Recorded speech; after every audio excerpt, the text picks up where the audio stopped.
राज्यात दोन नकली पक्ष, एक शिवसेना दुसरी राष्ट्रवादी असं म्हणत अमित शहांनी उद्धव ठाकरे आणि पवारांना डिवचलं। यावरून संजय राऊतांनी अमित शहांना प्रत्युत्तर दिलं। मग 2019 मध्ये पाठिंबा मागण्यासाठी मातोश्रीवर नाक रगडत का आला होता असा सवाल राऊतांनी विचारला।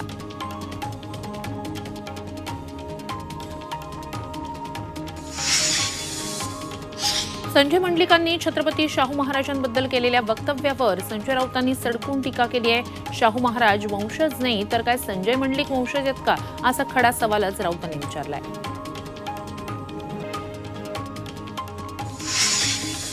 बारामतीत महायुतीच्या उमेदवार सुनित्रा पवारांच्या प्रचार पत्रकावर आणि बॅनरवर मनसे अध्यक्ष राज ठाकरे यांचे फोटो छापण्यात आले।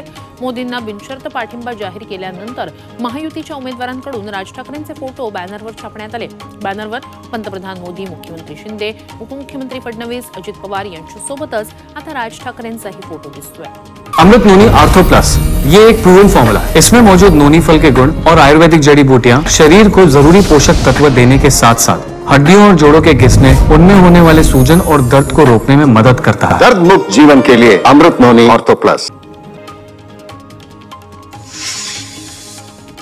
बारामतीतल्या निंबूतमध्ये मुंबई फेडरेशनचे उपाध्यक्ष शामराव काकडे यांच्या निवासस्थानी पवार काकडे कुटुंबाची भेट घेणार आहेत। माजी खासदार संभाजी काकडे यांच्या पत्नी कंठावती यांचं नुकतंच निधन झालं।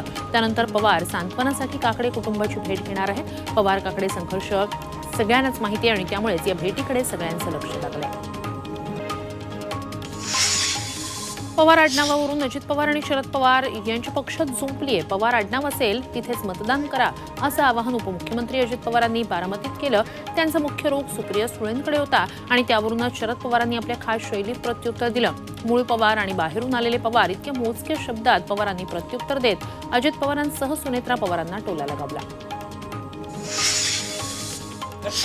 शरद पवार भाजपसोबत जायला 50% तयार झाले होते असा गौप्यस्फोट प्रफुल्ल पटेलांनी केलाय। तर पटेलांच्या वक्तव्याला दुजोरा देत 2014 पासूनच पवारांचे भाजपसोबत जाण्याचे प्रयत्न होते असं छगन भुजबळांनी म्हटलंय। मात्र पवार कधीही भाजपसोबत जायला तयार नव्हते, जे गेले त्यांना जायचं होतं असा पलटवार जयंत पाटील यांनी केलाय।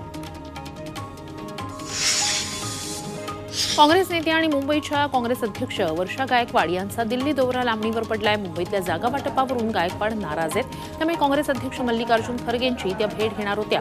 मात्र खरगे गुलबर्गाला अर्ज भरण्यासाठी जाणार असल्यामुळेच गायकवाड यांची भेट लांबणीवर पडली।